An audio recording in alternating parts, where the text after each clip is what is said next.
होइन हो सरकार, अब त जनताहरूले त राजा चाहियो भन्दैछ। नारा जुलुस पुरा धन्नै छ, पुरै यो फेसबुकभरि पुरै त्यही आएको छ भिडियो। सिंहदरबार घेर्नै बोलान छ।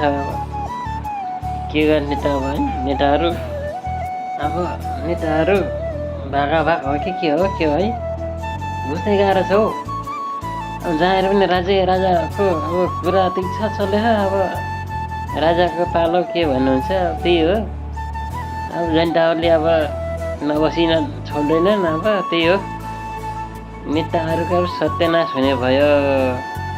राजाले अब बजाइदिन्छ बाजा। अब ओली सरकार,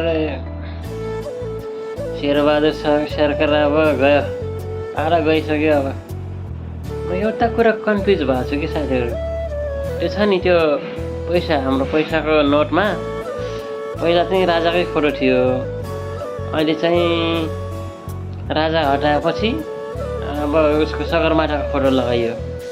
अब फेरि राजा आयो भने फेरि राजाको फोटो लगाउने कि गौतम बुद्धको फोटो लगाउने साथीहरू कमेन्ट गर्नु पर्यो। राजाको फोटो लगाउँदा ठिक हुन्छ कि त्यही सगरमाथा राख्दा ठिक हुन्छ कि गौतम बुद्धको फोटो लगाउँदा ठिक हुन्छ?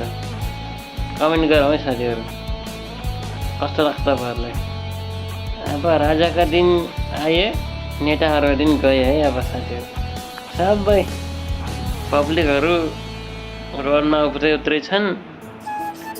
त्यही हो, अब आएको त नभएको नेपालतिर खाडी मुलुकमै ड्युटीमै हो। जे गरे पनि अब यस्तै हो।